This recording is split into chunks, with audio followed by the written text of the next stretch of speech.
I'm recording the meeting now, so if you wouldn't mind muting your speakers, muting your phone line until you'd like to speak. If you have questions for Sandy throughout the presentation, please just unmute yourself and ask, or you can ask in the chat. Just a few notes before I introduce Sandy. I've included a few files for you on the Impact After School Conference.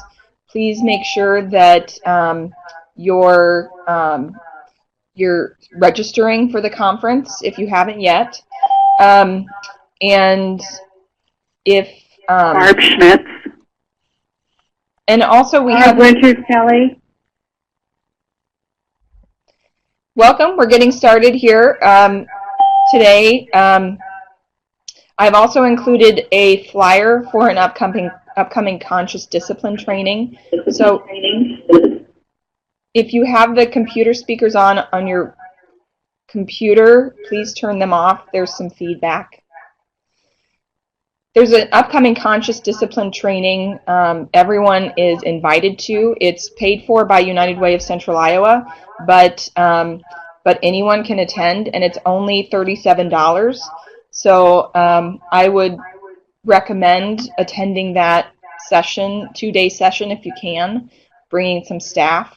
We have up to 50 spaces or more, but right now it's capacity for 50, so we have a few more slots available for that training. Those files are available in the Files pod there, the lower right-hand corner, as well as some Council Bluffs flyers that you can take a look at your leisure. But today, Sandy Day is here from the Council Bluffs Community Schools and their 21st Century programs. They do programming elementary through high school, but I believe, Sandy, you spend most of your time on middle and high. Is that correct?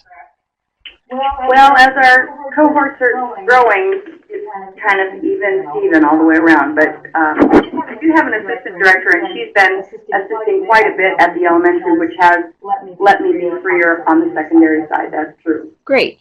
So we're going to talk about Sandy's structure for summer today. And if you haven't started planning for summer, it's probably time. Of course, the National Summer Learning Association recommends starting summer planning in September.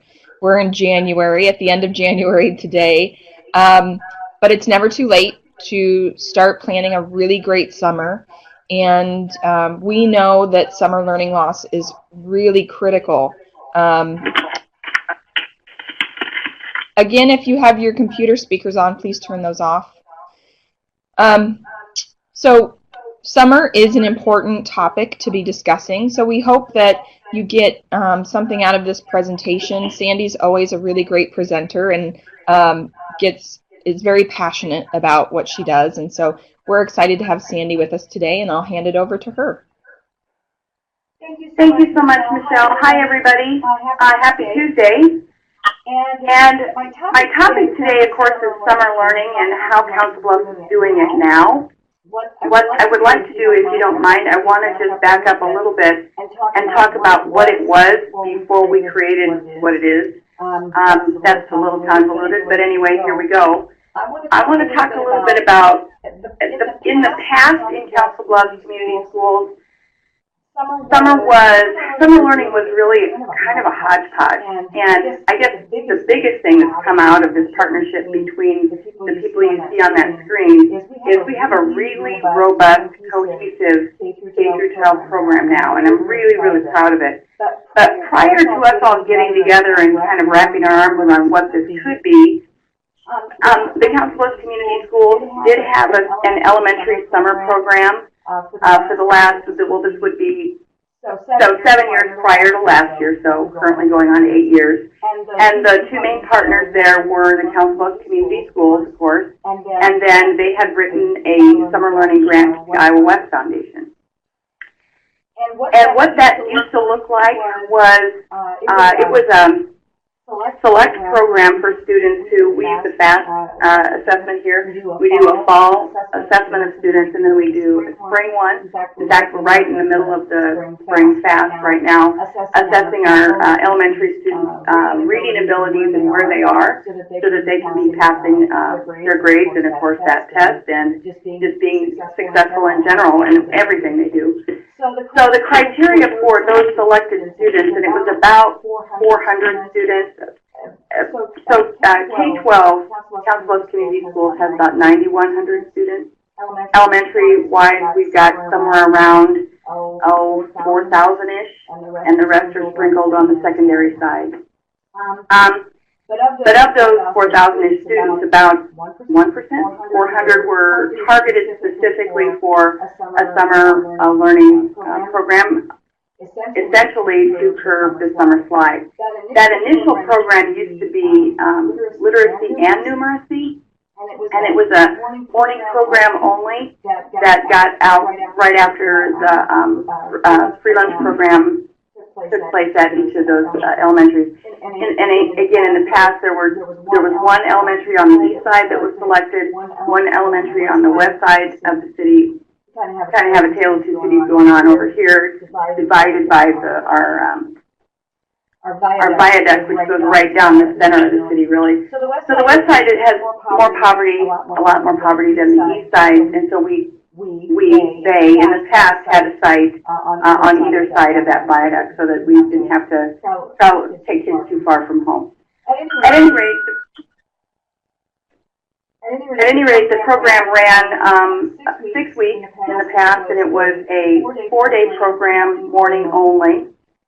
And so that was going on for 7 years, and then the Council Bluffs Community Schools was awarded their first middle school grant, and that was with their two middle schools, Wilson and Kern, 4 years ago this year. And so what that looked like, and that's kind of when I came in the first year of that summer program, or actually the second year. I came in the first year of the elementary grant, and so we were looking ahead to summer, and the team that was here on the 21st Century side just constructed the 2006 summer program the way it had been constructed the previous summer. Well, I was looking at that, and it seemed like it wasn't quite fitting with who we were supposed to be serving, and it wasn't very robust, and it wasn't addressing anything really literacy or numeracy or, it's just kind of, well, anyway. So anyway, it didn't feel right, and we wanted to make it better. So fast forward to this time last year. Dr. Corey Borsman, who's the Assistant Superintendent for Teaching and Learning here in Council Bluffs, and Carla Gates, who's an instructional facilitator, she works at one of our middle schools, Wilson. She also used to be the summer site supervisor for the middle school summer program, which we'll talk about in a bit. But she was assigned to be the assistant director for summer learning last summer, and then I am the other assistant for summer learning because I'm bringing in the 21st Century side, and Corey Borsman is the head honcho. But Corey's really cool because what he does is he meets with us once a week on a Friday, which I know sounds crazy. And we just roll up and we say, hey, guess what, Dr. B? We're having a problem with X or Y or Z. Next thing we know, like come a week, all those problems are all gone. So Borsman's job, Superman V, is to remove all the barriers for Carly and I, and it works out really well. Okay, so this is sort of an overview of who we served last year. We served 1,100 students for, 1/9 of the student body in the course of the 7-week program that ran 5 days. So what we did to reinvent the program, we took what Council was already doing with their Iowa West Foundation grant, and then we sat down and ramped up what more could we do. Essentially, on the elementary side, we added a Friday, and we added a whole bunch of afternoons, and we added that full 7th week, which they only had 6 weeks prior to that. On the middle school side, we extended some of the outdoor activities that take place at the zoo, and we'll talk about that. But essentially, we took some of those cool outdoor learning things that were going on with the 21st Century Grant and sort of retrofitted them into what's happening at the zoo already. And then on the high school side, we completely reimagined high school, and I'll tell you more when we get there, because that is another place where Dr. Borsman really moved some internal barriers for us so that we could really give high school students what they were asking for, and they were asking for exciting summer learning that, wait for it, would earn them elective credit. So we got that little hurdle reached thanks to Dr. Workman. So I want to just give you basically the 411, like the info on what's going on. We're just going to go over who, what, when, where, why. We have a kindergarten program. We have a pre-K program at the majority of our elementary schools, well, all of our Title I elementary schools. And it's those preschool teachers that recommend one class of 30 students who actually are taught at the Henry Dorley Zoo. It's a pretty cool zoo. I don't know if you've ever seen it or been there, but you've probably heard about it because it's consistently in the top 1 or 2 zoos around the world. And it has an incredible education center that was just reimagined and recreated. Anyway, the teachers at the zoo program are literally zoo people, and they're doing a wide variety of experiential learning, getting students set up for a good kindergarten year. We do have a para, CBCSE employs a para that rides the bus over with those students, and that program is a full 6-week program. Currently now what we've created for our elementary program grades 1 through 5 is a full day program. Again, we extended it to the full day. We extended it to full week. We did cut it back to 6 weeks, and this was at the request of the teachers and students that we surveyed last year at the end of the program. And I'll talk about that and how important that was in a little bit. But what do the mornings look like in elementary? We are focusing mainly on reading. We dropped the math component, but I'll tell you where we put it back in.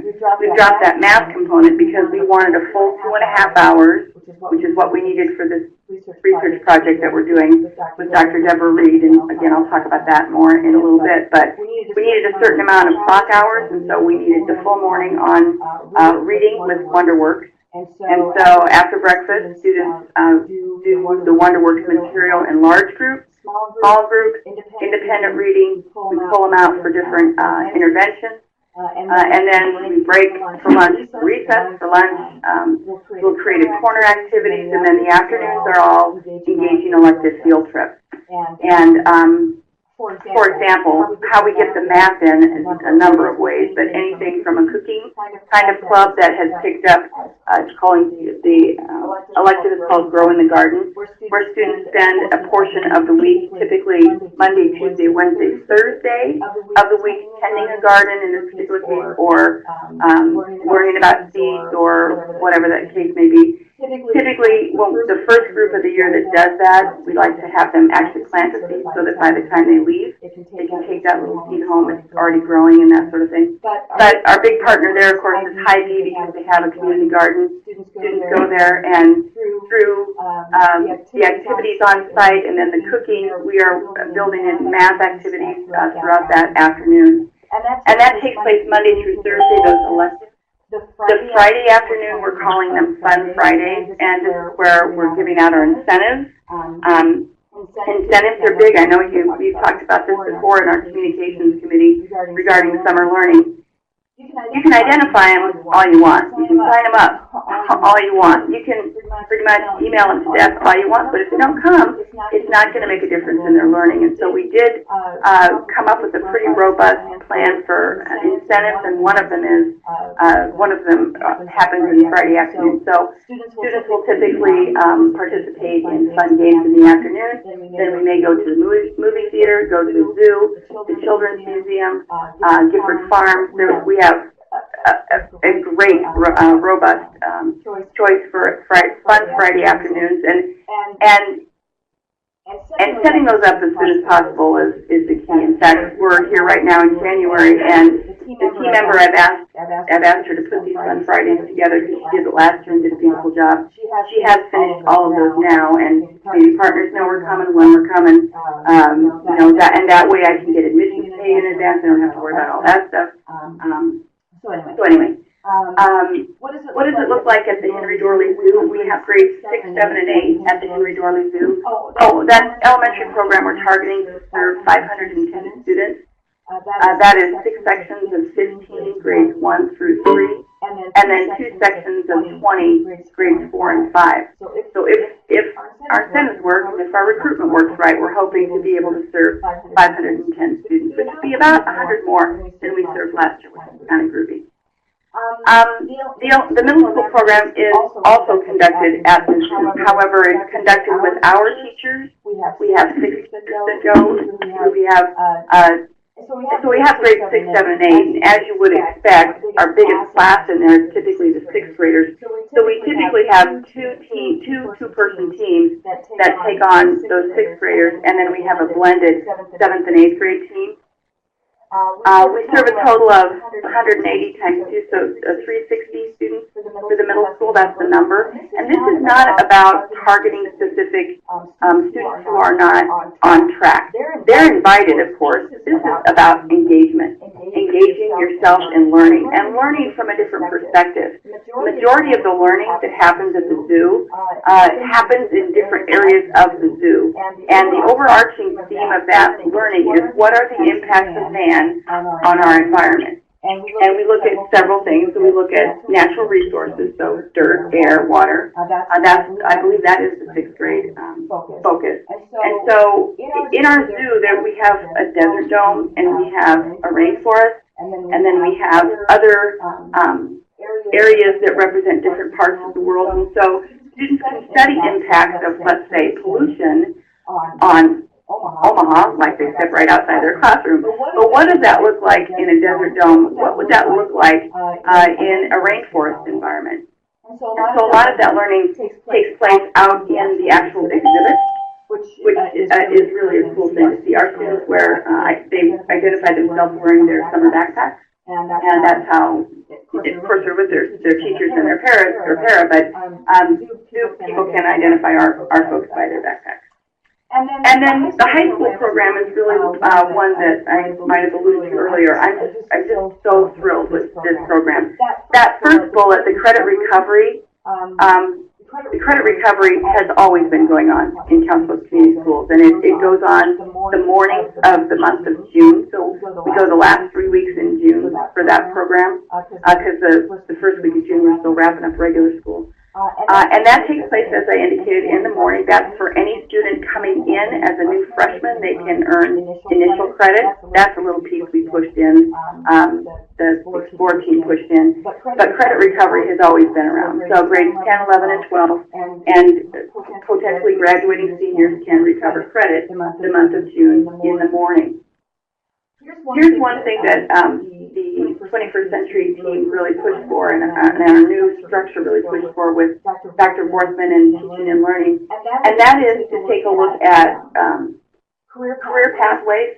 I don't know how into this you are, but in my old life, I spent a lot of time here in secondary career pathways. And in the old days, career technical education through the Perkins Grant vocational dollars, they had identified 16 career pathways, and so you might recall this calling itself something like that.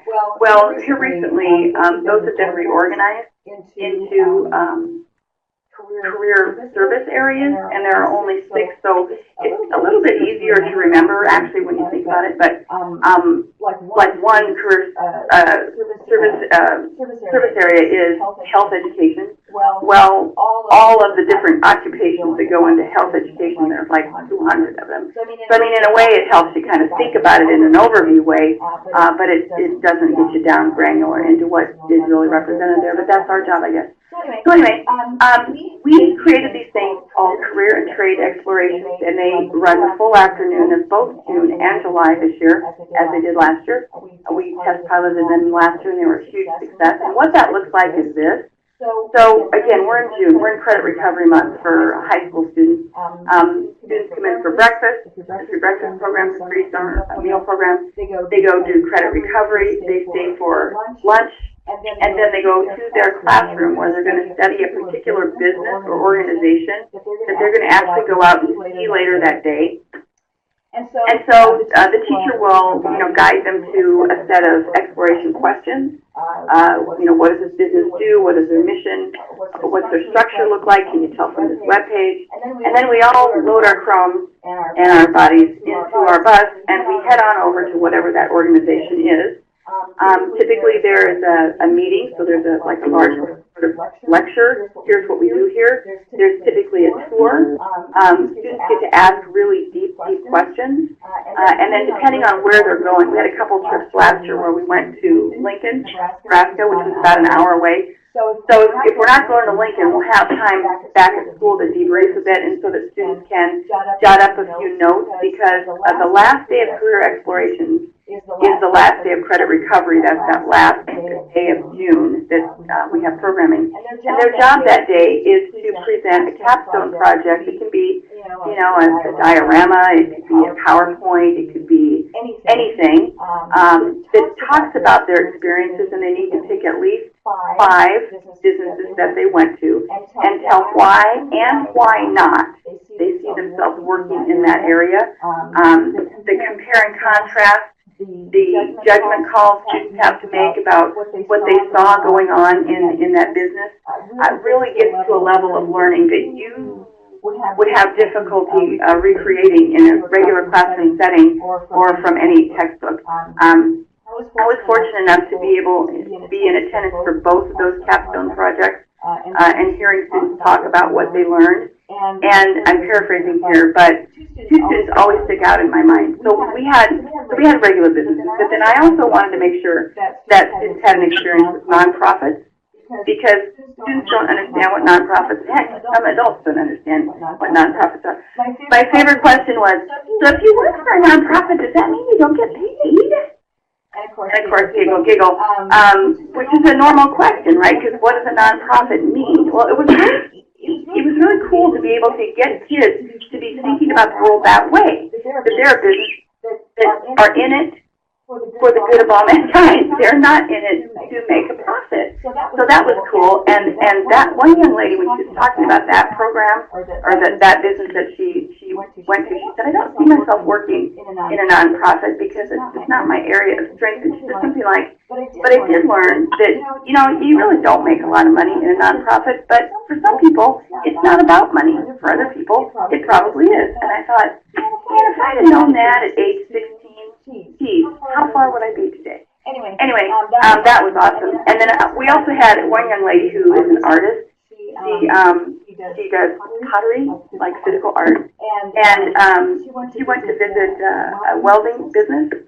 And when she was talking about her experience, she said, I don't see myself being a welder, but I do realize now that I have a whole lot in common with the welder, because the welder creates a project from their mind and from the need of a person, maybe a railing, whatever.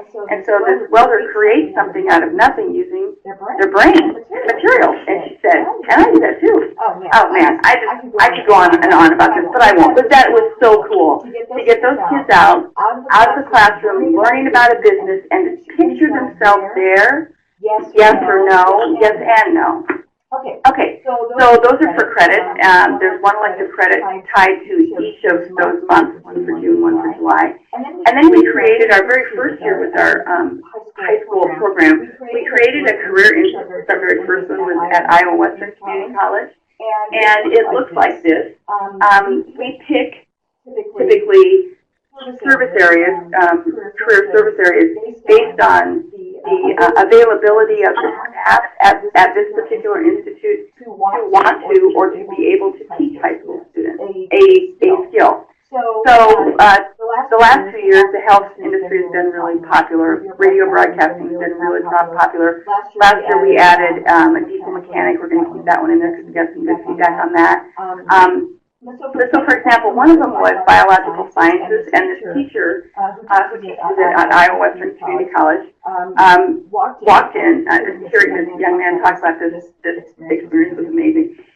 So he says, I thought we were just going to sit around and take notes from a teacher, and that wasn't it at all. The teacher walked in the first day and had 20 folders in her arms, sort of plopped them on a table and said, U10 students, you're going to work on this, and U12 students, you're going to do something else in a minute, but U10 students, he says, and I was one of the 10 students, and I thought, well, am I supposed to do some filing or what? Anyway, it's really funny. Anyway, he said he wanted us to study these cases. These were the cases of 22 people who had died. And she wanted us, the goal by the end of the week is to figure out how they died and why they died. And she was going to teach us steps all along the way how we get there. And so he said it was a whole lot better than taking notes. I learned a whole lot, and I was the only one to figure out that the cause of death of all 22 of these people was cross-contaminated spoon that was left in the green beans at Christmas time. I tell you, it was just, it was amazing to hear students talk like that they actually got to solve a problem, and they got to experience this problem solving on a college campus. A student said stay for lunch because I want to have them picture themselves on a college campus, and they get to see a little bit of campus life. And then we steal a page from the Trade and Career Explorations book, and we have students visit a business in the community that represents whatever that subject area they were studying in the morning. So those folks, those biological science folks, went to Mercy Hospital and took a tour of Mercy Hospital and learned about the different occupations and careers there. The last piece we are adding for this summer was again brought about by request on the survey. This actually started from the two leadership high school teams, and it's about the transition from middle school to high school. The conversation was essentially centered around the fact that high school, we don't prepare them them well for the transition into high school where credits really matter was the biggest thing that the teachers and the principals, leadership teams in both schools, AL and TJ, were saying. Case in point, we were working on this, I think it was October, this year, and it was like right at the end of trimester 1, and I reached out to one of our assistant principals at TJ, and asked, I said, hey, can you give me a guess as to how many freshmen maybe didn't get a credit, or I can kind of feel, and he ran a report, I couldn't believe it, he had 90 incoming freshmen, that's like a third of their incoming freshman class that were missing one or more key core credits, math, social studies, science. And that really kind of blew me away. So we started then with a teaching team and asking them to help us create a program. So we came up with a program that we're calling Leveraging Youth for the Freshman Team, or LIFT. And who is going to help us with LIFT, obviously, are going to be teachers. But we're also going to call upon our current freshmen, who will then be sophomores, to be mentors.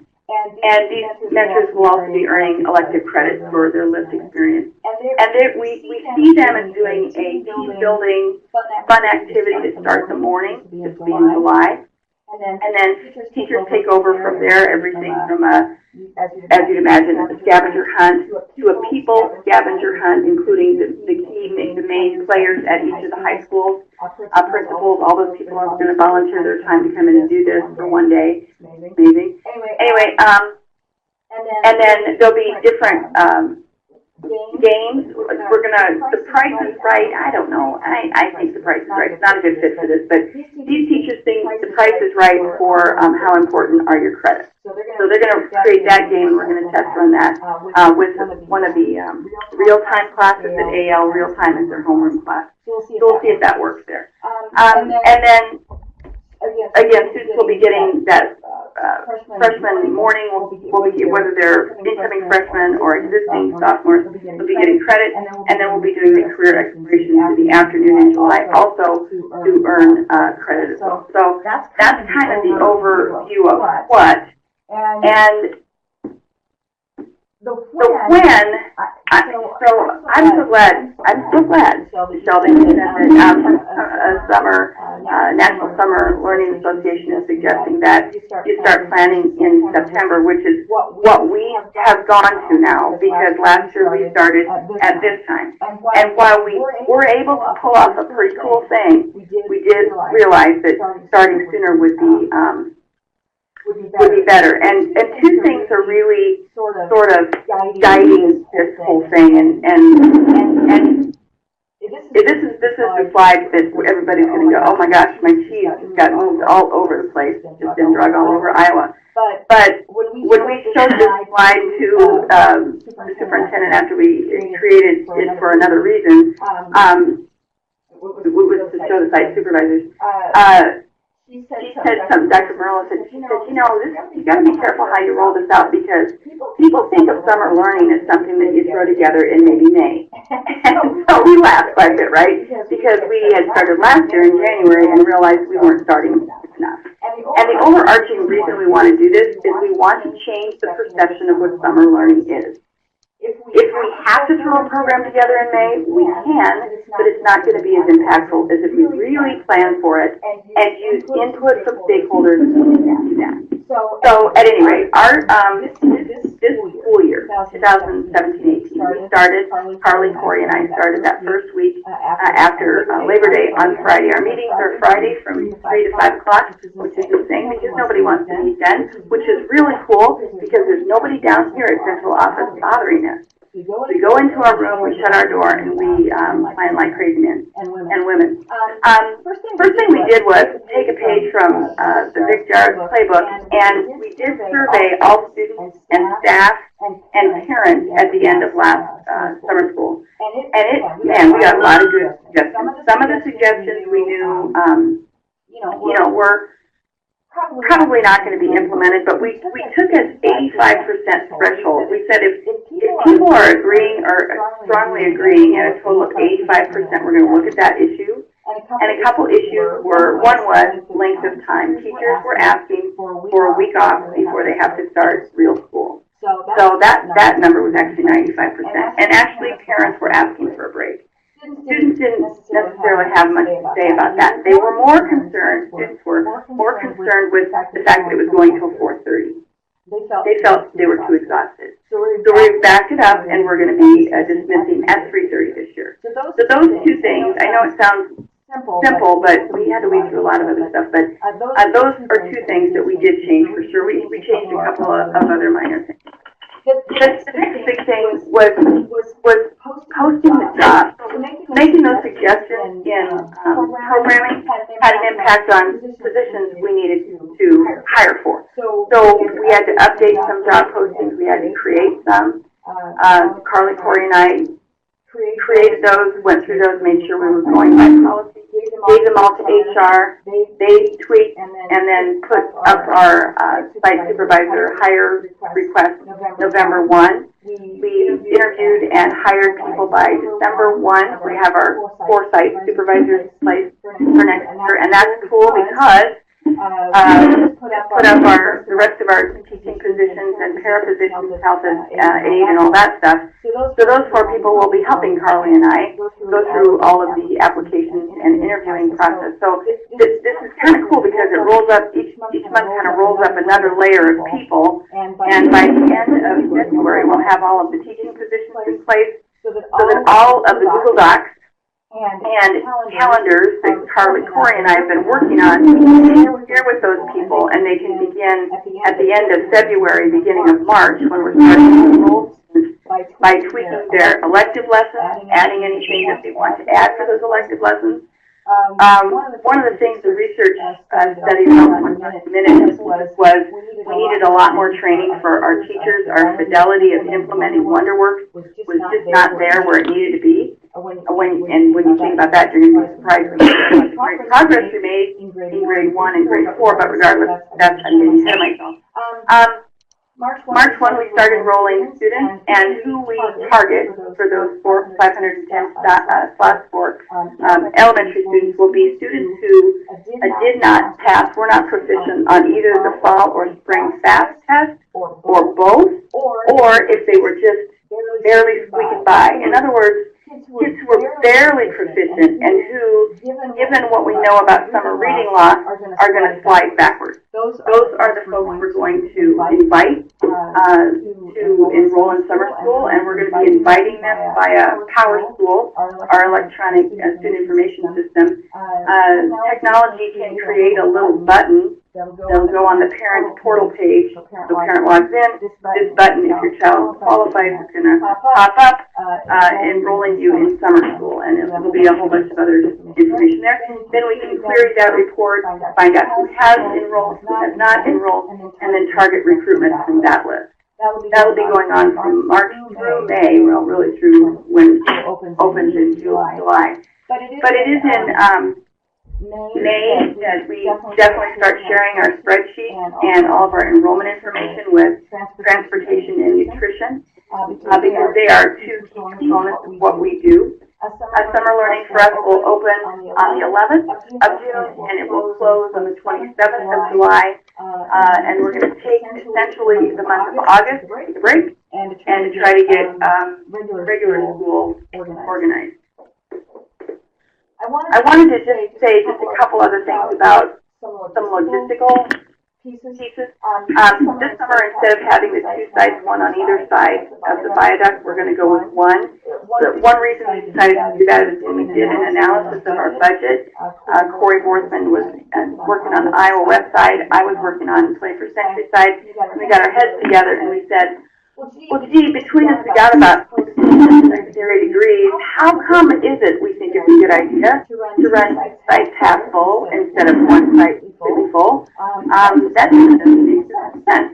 So this year we're going to have one site, and we do have a couple elementaries that are large enough to hold 500 students and do it on a daily. So Roosevelt will be the site for the morning program, and then afternoons will be with our community partners in our elective area. Middle school, I indicated, was at the zoo, and students are bused over there to the zoo. They will go to their, whatever their home elementary was in 5th grade, they'll go there and they'll ride over. We have our paraprofessionals ride along as well. I think I mentioned that earlier. It's the smart thing to do.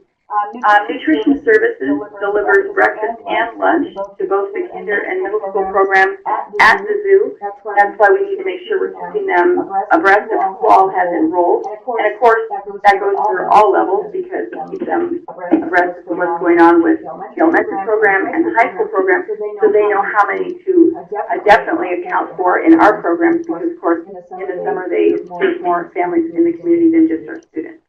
And I mentioned again already about the credit recovery program takes place only at TJ. So if we have an AL student that needs credit recovery, we haven't in the past, the district hasn't in the past been able to provide transportation. The 21st Century can do that. They're not going to let a bus be a barrier for kids who want a credit.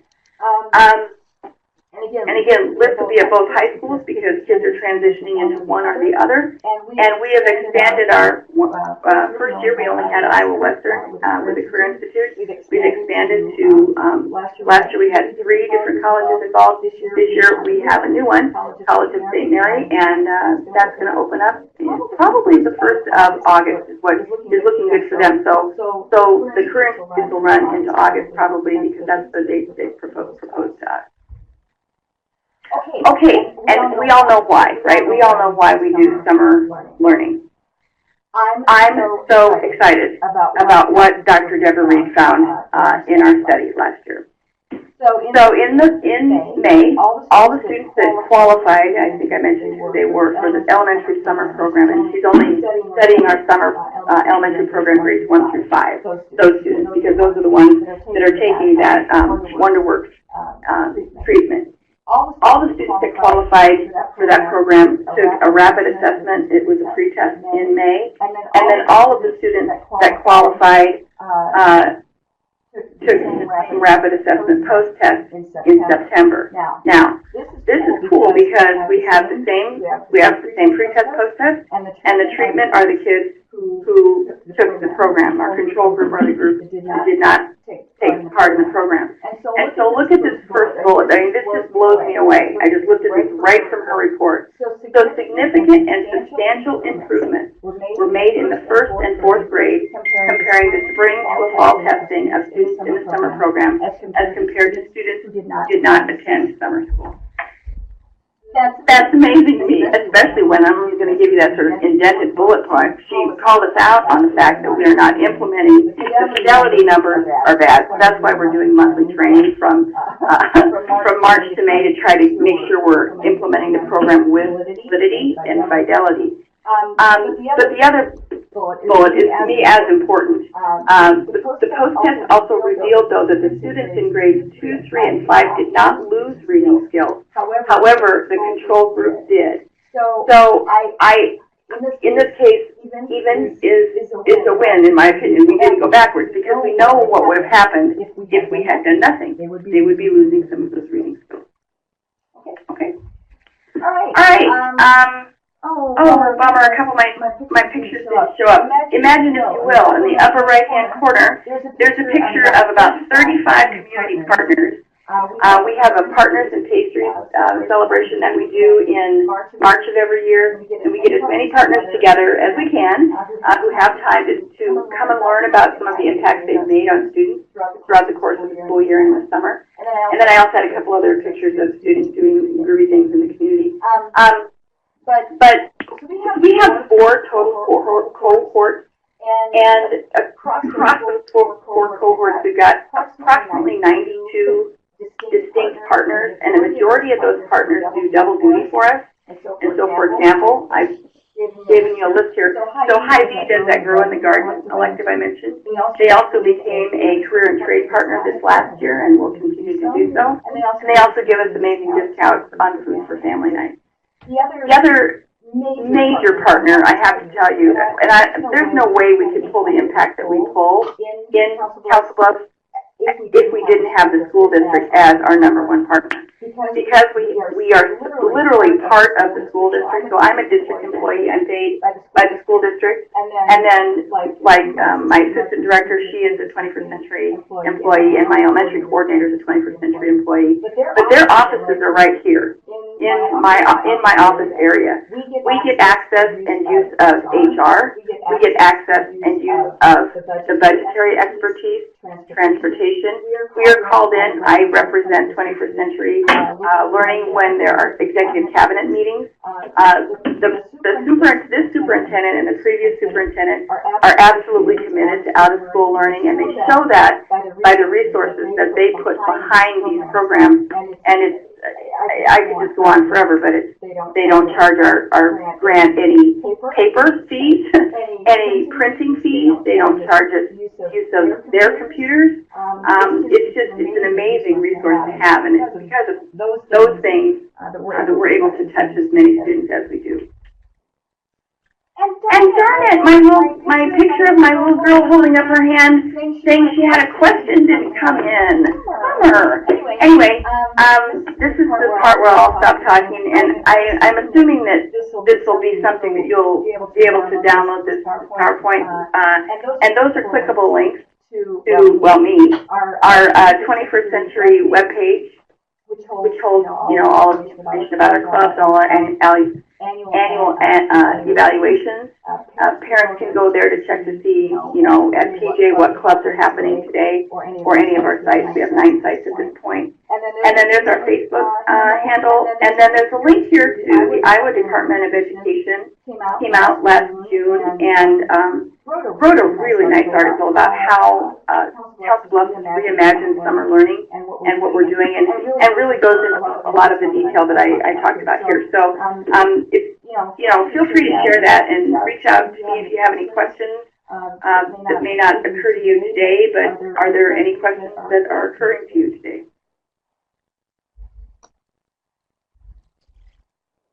Sandy, this is Michelle with the Iowa After School Alliance, and a question I have is for people looking to plan their summer program and hoping to have something at this scale, or even just a fraction of the scale, what is your biggest piece of advice for planning summer out at this point? If you have access to parents and to students, I would shake them down for information. I mean, I was surprised at how proactive parents have become, because I remember being a parent of 5 children and felt like I was reacting to everything. Who had time to be proactive? But parents around here are asking us right now what is available for summer, and I don't know if other communities are doing that, and if they're not, push them. Say, what would you like to see this summer? Here's, you can have a plan, but not have the specifics, but say, we are going to run a program June blank to blank, or July blank to blank. What would you like to have your child experience during that time? Or students, what would you like to do? And then the next thing is, everybody knows their own community. Literally just go knock on doors. Say, hey, can you provide an opportunity for students to learn at your organization? Or have it be a part of something that they are learning that would hit a regular content standard. And of course, obviously, you need teachers of some sort, but I would say start with your main stakeholders, students and parents, and see what needs they have for their children. Parents are very honest, Parents are very honest. At least they seem to be when we reach out and ask, what do you think your daughter needs? My daughter does not understand anything to do with 7th grade math. Is there any activities we can create for her or them? And another thing I would say too, so we're offering an ADHD parenting class through our partnership with Boys Town, Iowa. And that's happening once a week on a Thursday through March 1 at also Roosevelt, coincidentally. Roosevelt and Rue are 2 elementary schools that have a ADHD contained classroom segment. And so we reached out specifically to those schools, both in 21st Century, and asked those parents if they'd be interested in learning, and sure enough they were. And I'm going somewhere with this. Another great resource, so they signed up for the parent night, which we included, of course, a family meal, and thank you, Hy-Vee, for $5 a person. That's amazing.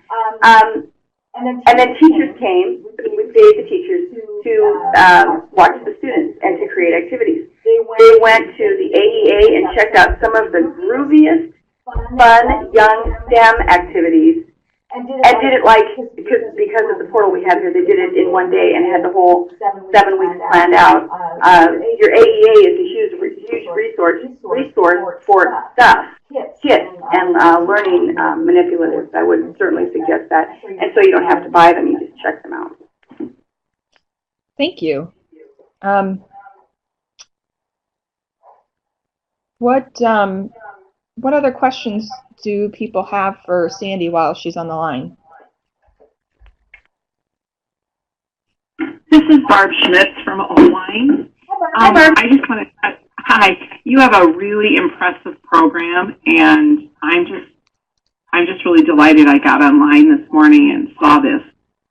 Really, congratulations. Well, thank you. That means a lot to me. Thank you. I'll pass that along on Friday. Great. Well, thanks. Hi. Oh, go ahead. I'm sorry.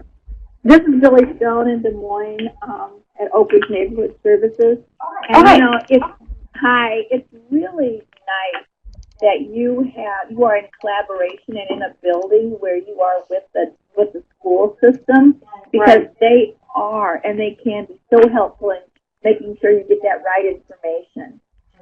Question: if you are not in a school building, what are some kinds of things that you might suggest on us getting information easier? Does that make sense? So what kind of information are you needing? Whether it's the grade information or the students' behavioral information, or how to get information to parents, that kind of stuff. Gotcha. Well, I'm wondering, and so you're serving students at a particular district or building? We're serving students outside of a building, well, in some sorts, and then we're serving in a building that's outside of the school. Oh, gotcha. So I guess whoever, I don't know. Have you had an opportunity to maybe make an appointment with someone at? If it crosses over buildings, who you're working with? We do work with principals Des Moines Public Schools district, to gather information on students, but sometimes you can be a little slow getting it, you know what I mean? Yeah, I know. I know. It's just something we have to work through, probably. Yeah. Yeah, that might be more of a systemic issue rather than one that you can really fight on your own. Yeah. Because it sounds like Sandy herself, who's within the school, is seeing slow returns of data as well. Right. Oh, okay. Okay. Now, Sandy, are you a teacher? I was a teacher. I Okay. taught for 33 years. Well, I taught for 16 years. And then for the balance of my 33-year career, I was an administrator at the central office level. So okay, I'm going to try to be kind. So when I got here, it was clear that there was some lacking components of the out-of-school time that had much to do with learning. And that was essentially what we changed, like the first 10 months I was here. And that's a major component of our programming. And it wasn't there when I got here, but it's here now. And I think that's one of the reasons why the previous superintendent wanted me in this position, because she knew my background and she knew what I did in the classroom as a teacher. In fact, this is kind of funny. She told me that one of the reasons she wanted to talk to me was because her nephew, David, had spoken so highly of me when I was his teacher at Lewis and Clark. So hey, I guess certainly those initial impressions make a big deal on me. But anyway, I was a teacher. I was middle school for 16 years. Okay, let me ask you one more question, then I'll be quiet. Do you have teachers who also work with students? Oh yes. The majority of the people that work as our club teachers or activity leaders are certified teachers, or they are paras in our building. The vast majority. Oh, good. Thank you. Beth. Hi, this is Barb Winters-Kelly, and I just love that program that you developed and how you've done it. I really appreciate getting the details, because those are the directions we've been trying to move. But if you don't get enough certified teachers or paras, what do you suggest?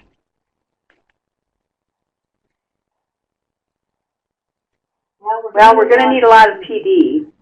And of course, U for Youth is a good place for that. In fact, U for Youth is a good place regardless. There are some really great lessons and activities there. Do you have any colleges or universities nearby? Yeah, we work with them too. Yeah, that's good. I think we probably stole that idea from you. We employ pre-service teachers. We created a job description, and we call them youth development workers. And the majority of ours are either soon to be paras in their own right, or soon to be teachers who are coming from one of our area colleges. I guess if it were me, I would create lesson plans for that person of some sort, and basic sort, and have a list of crossover of fun and learning, just constantly fun and learning, and taking it easy, making sure they know what it is you're trying to teach the students. Okay, thank you. That'll help. That's the toughie. Any other questions for Sandy?